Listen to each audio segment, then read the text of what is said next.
4 years engineering ಅನ್ನ ಮಾಡಿ ಲಕ್ಷಗಟ್ಟಲೆ ಫೀಸ್ ಅನ್ನ ಕಟ್ಟಿ ಐಟಿ ಜಾಬ್ ಅನ್ನೋದನ್ನ ಡ್ರೀಮ್ ಆಗಿ ಇಟ್ಕೊಂಡು ಕಂಪನಿಗೆ ಸೇರಿದ ಮೇಲೆ ಒಂದಿನ ಕಂಪನಿ ಮೀಟಿಂಗ್ ಅಲ್ಲಿ HR ಬಂದ್ಬಿಟ್ಟು ನೆಕ್ಸ್ಟ್ ಕ್ವಾರ್ಟರ್ ಅಲ್ಲಿ AI ನಿಮ್ಮ ಕಂಪ್ಲೀಟ್ ಪ್ರೋಗ್ರಾಮಿಂಗ್ ಮ್ಯಾಕ್ಸಿಮಮ್ ಟಾಸ್ಕ್ ಗಳನ್ನ ಮಾಡುತ್ತೆ ಅಂದ್ರೆ ಯಾವ ರೀತಿ ಇರಬೇಡ. ನಾನು ಹೇಳ್ತಿರೋದು ಒಂದು ಕಥೆಯನ್ನ ಹೇಳ್ತಾ ಇಲ್ಲ, ಫ್ಯೂಚರ್ ಅನ್ನ ಹೇಳ್ತಾ ಇದ್ದೀನಿ. IT ಜಾಬ್ ಯಾರೆಲ್ಲ ಮಾಡ್ತಾ ಇದಾರೆ, ಯಾವ ತರ ಅವ್ರಿಗೆ ಈ ಒಂದು AI ಟೆಕ್ನಾಲಜಿ, ಆರ್ಟಿಫಿಷಿಯಲ್ ಇಂಟೆಲಿಜೆನ್ಸ್ ಎಷ್ಟು ಇಂಪ್ಯಾಕ್ಟ್ ಆಗುತ್ತೆ, ನೆಕ್ಸ್ಟ್ ಅವ್ರ ಜಾಬ್ಗಳು ಎಷ್ಟು ಸೇಫ್ ಆಗಿರ್ತವೆ ಅನ್ನೋದ್ರ ಬಗ್ಗೆ ಈ ಒಂದು ವಿಡಿಯೋದಲ್ಲಿ ಸ್ಕೇರಿ ಟ್ರೂತ್ ಅನ್ನ ರಿವೀಲ್ ಮಾಡೋ ಪ್ರಯತ್ನವನ್ನ ಮಾಡ್ತೀನಿ ಅಂತಾನೆ ಹೇಳ್ಬೋದು. ಅದೇ ರೀತಿ ಕೊನೆಯಲ್ಲಿ ಒಂದು ನಿಮ್ಮ ನೆಕ್ಸ್ಟ್ ಫ್ಯೂಚರ್ಗೆ ಒಂದು ರೋಡ್ ಮ್ಯಾಪ್ ಅನ್ನೋದನ್ನ ಕೊಡೋದಕ್ಕೂ ಕೂಡ ಸಜೆಸ್ಟ್ ಅನ್ನ ಮಾಡ್ತೀನಿ. ಅದಕ್ಕೋಸ್ಕರ ವಿಡಿಯೋನ ಕಂಪ್ಲೀಟ್ ಆಗಿ ನೋಡಿ ಅಂತ ರಿಕ್ವೆಸ್ಟ್ ಮಾಡ್ಕೊಳ್ತಾ, ಇಫ್ ಇನ್ ಕೇಸ್ ನೀವು ಇನ್ನೂ ನಮ್ಮ ಚಾನಲ್ ಸಬ್ಸ್ಕ್ರೈಬ್ ಮಾಡ್ಕೊಂಡಿಲ್ಲ ಅಂದ್ರೆ ದಯವಿಟ್ಟು ಕ್ರಿಯೇಟಿವ್ ಕೋದಂಡ ಯೂಟ್ಯೂಬ್ ಚಾನಲ್ಗೆ ಸಬ್ಸ್ಕ್ರೈಬ್ ಮಾಡ್ಕೊಳ್ಳಿ. ಇಫ್ ಇನ್ ಕೇಸ್ ಇನ್ಸ್ಟಾಗ್ರಾಮ್ ಅಲ್ಲಿ ನೋಡ್ತಾ ಇದ್ರೆ ಅಂದ್ರೆ ದಯವಿಟ್ಟು ಪೇಜ್ ನ ಫಾಲೋ ಮಾಡ್ಕೊಳ್ಳಿ. ಬನ್ನಿ ವಿಡಿಯೋನ ಸ್ಟಾರ್ಟ್ ಮಾಡೋಣ.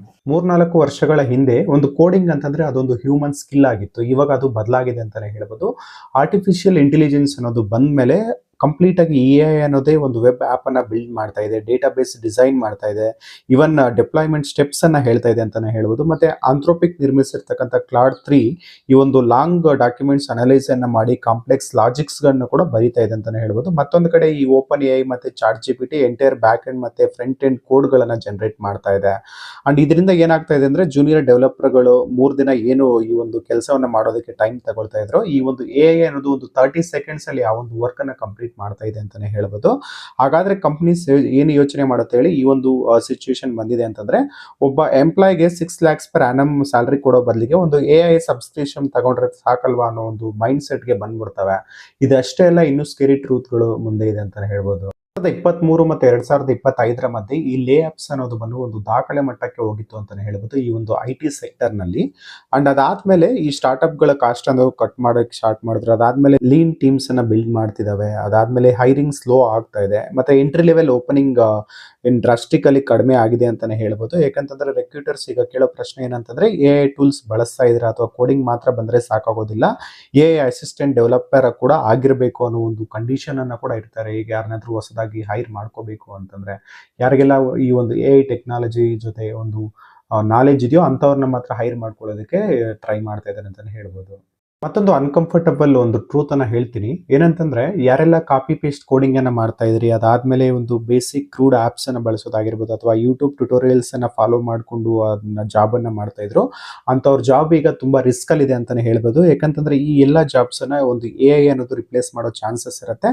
ಮತ್ತೆ ಯಾವೆಲ್ಲ ಜಾಬ್ಸ್ ನ AI ಮಾಡೋ ಚಾನ್ಸಸ್ ಇದೆ ಅಂತ ನಾವು ಹೇಳೋದಾದ್ರೆ, ಈಗ ಪ್ರೆಸೆಂಟ್ ಈಗ ರಿಪಿಟೇಟಿವ್ ಕೋಡಿಂಗ್ ಆಗಿರ್ಬೋದು ಅಥವಾ ಸಿಂಪಲ್ ಬಗ್ ಫಿಕ್ಸಿಂಗ್ ಆಗಿರ್ಬೋದು ಮತ್ತೆ ಬೈಲೇಟ್ರಲ್ ಟಾಸ್ಕ್ ಆಗಿರ್ಬೋದು, ಇವೆಲ್ಲವನ್ನು ಯಾರು ಈಗ ಹ್ಯೂಮನ್ ಆಗಿ ಮಾಡ್ತಾ ಇದಾರೆ ಇವೆಲ್ಲವನ್ನು ಈಸಿಯಾಗಿ AI ಮಾಡುತ್ತೆ. ಈ ಕೆಲಸವನ್ನ ಯಾರೆಲ್ಲ ಈಗ ಹ್ಯೂಮನ್ ಬೀಯಿಂಗ್ ಮಾಡ್ತಾ ಇದಾರೆ ಅವರನ್ನ AI ರಿಪ್ಲೇಸ್ ಮಾಡೋ ಚಾನ್ಸಸ್ ಕೂಡ ಇರ್ತದೆ. ಮತ್ತೆ ಯಾವೊಂದು ಕೆಲಸಗಳನ್ನ AI ಮಾಡೋಕ್ ಆಗೋದಲ್ಲ ಅಥವಾ ಮಾಡೋದಕ್ಕೆ ಕಷ್ಟ ಅಂತ ನಾವು ನೋಡೋದಾದ್ರೆ, ಡೀಪ್ ಸಿಸ್ಟಮ್ ಡಿಸೈನ್ ಆಗಿರ್ಬೋದು ಮತ್ತೆ ಆರ್ಕಿಟೆಕ್ಚರ್ ಥಿಂಕಿಂಗ್ ಆಗಿರ್ಬೋದು ಅಥವಾ ಬಿಸ್ನೆಸ್ ಅಂಡರ್ಸ್ಟ್ಯಾಂಡಿಂಗ್ ಆಗಿರ್ಬೋದು ಅಥವಾ ಲೀಡರ್ಶಿಪ್, ಕ್ರಿಯೇಟಿವಿಟಿ, ಇವೆಲ್ಲವನ್ನ AI ಅನ್ನೋದು ಮಾಡೋದಕ್ಕೆ ತುಂಬಾ ಆಗೋದಿಲ್ಲ. ಬಟ್ ಆದ್ರೂ ಕಷ್ಟ ಆಗುತ್ತೆ ಅಂತಾನೆ ಹೇಳ್ಬೋದು. ಯಾಕಂತಂದ್ರೆ ರೆಸ್ಪಾನ್ಸಿಬಿಲಿಟಿಯನ್ನ ಒಂದು ಹ್ಯೂಮನ್ ಮಾತ್ರ ತಗೊಳ್ಳೋದಕ್ಕಾಗುತ್ತೆ. ಮತ್ತೆ ಒಂದು ಕ್ಲೈಂಟ್ ಮುಂದೆ ಎಕ್ಸ್ಪ್ಲನೇಷನ್ ಕೊಡಬೇಕು ಅಂತಂದ್ರೆ ಅದು ಹ್ಯೂಮನ್ ಬೀಯಿಂಗ್ ಕೊಡಬೇಕಾಗುತ್ತೆ. ಒಂದು ಪ್ರೊಡಕ್ಷನ್ ಕ್ರಾಶ್ ಆಯಿತು ಅಂದ್ರೆ ಬ್ಲೇಮ್ ಅನ್ನೋದು ಒಬ್ಬ ಹ್ಯೂಮನ್ ಬೀಯಿಂಗ್ ತಗೋಬೇಕಾಗುತ್ತೆ. ಅದನ್ನ AI ಮೇಲೆ ನಾವು ಬ್ಲೇಮ್ ಮಾಡೋದಕ್ಕೆ ಆಗೋದಿಲ್ಲ. ಹೈ ಟೆಕ್ನಿಕಲ್ ಸ್ಕಿಲ್ಡ್ ಇರ್ತಕ್ಕಂಥ ಏನು ಎಂಪ್ಲಾಯ್ಸ್ ಇರ್ತಾರೆ ಅವ್ರ ಜಾಬ್ ಅನ್ನ ಸೇಫ್ ಆಗಿ ಇಟ್ಕೋಬಹುದು ಅಂತಾನೆ ಹೇಳ್ಬೋದು, ಇಷ್ಟೊಂದು ಹೈ ಟೆಕ್ನಿಕಲ್ ಸ್ಕಿಲ್ಸ್ ಇರೋರು. ಬಟ್ ಯಾರೆಲ್ಲ ಕಾಪಿ ಪೇಸ್ಟಿಂಗ್ ಏನ್ ಕೋಡಿಂಗ್ ಮಾಡ್ತಾ ಇರ್ತಾರೆ ಅಂತವ್ರ ಜಾಬ್ ಅನ್ನೋದು ರಿಸ್ಕ್ ಅಲ್ಲಿ ಇದೆ ಅಂತಾನೆ ಹೇಳ್ಬೋದು. AI ಅನ್ನೋದು ಒಂದು ಎನಿಮಿ ಅಲ್ಲ, ಇದು ಒಂದು ಮಲ್ಟಿಪ್ಲೇಯರ್ ಅಂತಾನೆ ಹೇಳ್ಬೋದು. ಯಾವ ರೀತಿ ಅಂತ ಹೇಳ್ಬೇಕು ಅಂತಂದ್ರೆ, ಈಗ ಒಬ್ಬ ಸ್ಕಿಲ್ಡ್ ಡೆವಲಪರ್ ಪ್ಲಸ್ ಒಂದು AI is equal to 5 average developers ಅಷ್ಟು ಔಟ್ಪುಟ್ ಕೊಡೋ ಅಷ್ಟು ಇಂಪ್ಯಾಕ್ಟ್ಫುಲ್ ಆಗಿರ್ತದೆ ಅಂತಾನೆ ಹೇಳ್ಬೋದು. ಫ್ಯೂಚರ್ ನಲ್ಲಿ ಸ್ಮಾಲ್ ಟೀಮ್ಸ್, ಹೈ ಪ್ರಾಡಕ್ಟಿವಿಟಿ ಮತ್ತೆ AI ಪವರ್ಡ್ ವರ್ಕ್ ಫ್ಲೋಸ್ ಮತ್ತೆ ನ್ಯೂ ರೋಲ್ಸ್ ಕೂಡ ಕ್ರಿಯೇಟ್ ಆಗೋ ಚಾನ್ಸಸ್ ಇರ್ತದೆ ಈ ಒಂದು AI ಇಂದ.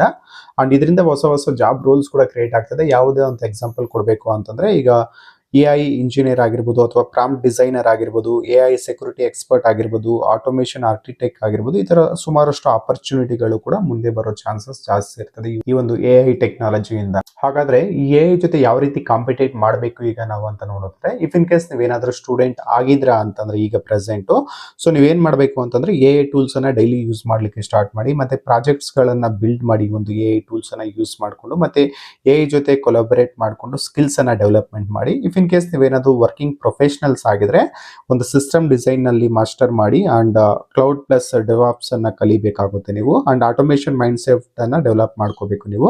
ಅಂಡ್ ಮತ್ತೊಂದು ಗೋಲ್ಡನ್ ಲೈನ್ ಅನ್ನ ಹೇಳ್ತೀನಿ, ನೆನ್ಪಿಟ್ಕೊಳ್ಳಿ, AI will not replace you but person who are using AI will replace you. ಅರ್ಥ ಮಾಡ್ಕೊಳ್ಳಿ ಏಕೆಂತ. ಇದಕ್ಕೂ ಮೊದಲು ಈ ರೀತಿ ಆಗಿಲ್ಲ ಅಂತ ನಾವು ನೋಡೋದಾದ್ರೆ, ಕಂಪ್ಯೂಟರ್ ಬಂದಾಗ ಈ ಟೈಪಿಸ್ಟ್ ಜಾಬ್ಗಳು ಹೋಯ್ತು ಅಂತಂದ್ರು, ಮತ್ತೆ ಇಂಟರ್ನೆಟ್ ಬಂದಾಗ ಬಿಸ್ನೆಸ್ಗಳು ಮುಗಿದೋದು ಅಂದ್ರು. ಆದ್ರೆ ಏನಾಯ್ತು, ನ್ಯೂ ಇಂಡಸ್ಟ್ರೀಸ್ ಅನ್ನೋದು ಹುಟ್ಟಿದ್ವು, ಮತ್ತೆ ನ್ಯೂ ಮಿಲೇನಿಯರ್ಸ್ಗಳು ಅನ್ನೋದು ಹುಟ್ಟಿದ್ರು. AI ಕೂಡ ಒಂದು ಸೈಕಲ್ ಅಷ್ಟೇ. ಇದು ಒಂದು ಶಾರ್ಟ್ ಟರ್ಮ್ ಫಿಯರ್ ಆಗಿರ್ತದೆ, but long term massive opportunity ಕೂಡ ಆಗಿರ್ತದೆ. ಅದನ್ನ ನಾವು ಯಾವ ತರ ಯೂಸ್ ಮಾಡ್ಕೊಳ್ತೀವಿ ಅನ್ನೋದ್ರ ಮೇಲೆ ಡಿಪೆಂಡ್ ಆಗಿರ್ತದೆ. ಈ ಒಂದು AI ಇಂದ ಸಾಫ್ಟ್ವೇರ್ ಜಾಬ್ಸ್ ಮುಗಿದೋಯ್ತು ಅಂದ್ರೆ ಖಂಡಿತವಾಗೂ ಇಲ್ಲ ಅಂತಾನೆ ಹೇಳ್ಬೋದು. ಯಾರೆಲ್ಲ ಆವರೇಜ್ ಸ್ಕಿಲ್ಸ್ ಇರ್ತದೋ ಅಥವಾ ಕಾಪಿ ಪೇಸ್ಟ್ ಟೈಪಿಂಗ್ ಸ್ಕಿಲ್ಸ್ ಇರ್ತಾರೋ ಅಂಥವ್ರಿಗೆ ಇದು ಒಂದು ಡೇಂಜರ್ ಅಂತಾನೆ ಹೇಳ್ಬೋದು. ಅಂಥವರ ಜಾಬ್ಸ್ ಅನ್ನ ಈ ಒಂದು AI ರಿಪ್ಲೇಸ್ ಮಾಡುತ್ತೆ ಅಂತಾನೆ ಹೇಳ್ಬೋದು. ಈ ಒಂದು AI ಟೆಕ್ನಾಲಜಿಯಿಂದ ಯಾರಿಗೆಲ್ಲ ಫ್ಯೂಚರ್ ಇದೆ ಅಂತ ನಾವು ನೋಡೋದಾದ್ರೆ, ಸೊ ಯಾರೆಲ್ಲ ಫಾಸ್ಟ್ ಲರ್ನರ್ಸ್ ಇರ್ತಾರೆ, ಮತ್ತೆ AI ಅಡಾಪ್ಟರ್ಸ್ ಇರ್ತದೆ, ಮತ್ತೆ ಪ್ರಾಬ್ಲಮ್ ಸಾಲ್ವರ್ಸ್ ಇರ್ತಾರ, ಸೊ ಅಂಥವ್ರಿಗೆ ಒಂದು ಒಳ್ಳೆ ಫ್ಯೂಚರ್ ಇದೆ ಅಂತಾನೆ ಹೇಳ್ಬೋದು. ನಾನು ನಿಮಗೆ ಸಜೆಸ್ಟ್ ಮಾಡೋದೇನು ಅಂತಂದ್ರೆ, ಇವತ್ತೇ ಒಂದು ಡಿಸಿಷನ್ ಅನ್ನ ತಗೊಳ್ಳಿ. AI ನೋಡಿ ಭಯಪಡೋರು ಅಂತವ್ರು ಆಗಕ್ಕೆ ಹೋಗ್ಬೇಡಿ. ಸೊ AI ಜೊತೆ ನಿಮ್ಮ ಫ್ಯೂಚರ್ ಅನ್ನು ಕೂಡ ಬಿಲ್ಡ್ ಮಾಡ್ಕೊಳ್ಳಿ. AI ಜೊತೆ ನೀವು ಕೂಡ ಅಡಾಪ್ಟ್ ಮಾಡ್ಕೊಂಡು ಅಲ್ಲಿರ್ತಕ್ಕಂಥ ಒಂದು ಟೆಕ್ನಾಲಜಿ ಅಥವಾ ಫ್ಯೂಚರ್ಗಳನ್ನ ಯೂಸ್ ಮಾಡಿಕೊಂಡು ನಿಮ್ಮ ಸ್ಕಿಲ್ಸ್ ಅನ್ನ ಕೂಡ ಎನ್ಹಾನ್ಸ್ ಮಾಡ್ಕೊಳ್ಳೋದಕ್ಕೆ ಟ್ರೈ ಮಾಡಿ. ಇದಿಷ್ಟು ಒಂದು AI ಟೆಕ್ನಾಲಜಿ ಅಥವಾ AI ಆರ್ಟಿಫಿಷಿಯಲ್ ಇಂಟೆಲಿಜೆನ್ಸ್ ಇಂದ ಒಂದು IT ಸೆಕ್ಟರ್ ಜಾಬ್ಗಳಿಗೆ ಎಷ್ಟು ರಿಸ್ಕ್ ಇದೆ ಅನ್ನೋದ್ರ ಬಗ್ಗೆ ಒಂದು ತಿಳಿಸೋದ್ರ ಸಣ್ಣ ಪ್ರಯತ್ನ ಆಗಿತ್ತು. ಈ ವಿಡಿಯೋ ನಿಮ್ಗೆ ಏನಾದರೂ ಇಷ್ಟ ಆಗಿದ್ರೆ ವಿಡಿಯೋಗೆ ಒಂದು ಲೈಕ್ ಮಾಡಿ, ನಿಮ್ಮ ಸ್ನೇಹಿತರಿಗೆ ಶೇರ್ ಮಾಡಿ. ಇಂತಹ ಮತ್ತಷ್ಟು ಇಂಟ್ರೆಸ್ಟಿಂಗ್ ವಿಚಾರಗಳಿಗೋಸ್ಕರ ಕ್ರಿಯೇಟಿವ್ ಕೋದಂಡ ಯೂಟ್ಯೂಬ್ ಚಾನಲ್ಗೆ ಸಬ್ಸ್ಕ್ರೈಬ್ ಮಾಡ್ಕೊಳ್ಳಿ. ಧನ್ಯವಾದಗಳು ಸ್ನೇಹಿತರೆ.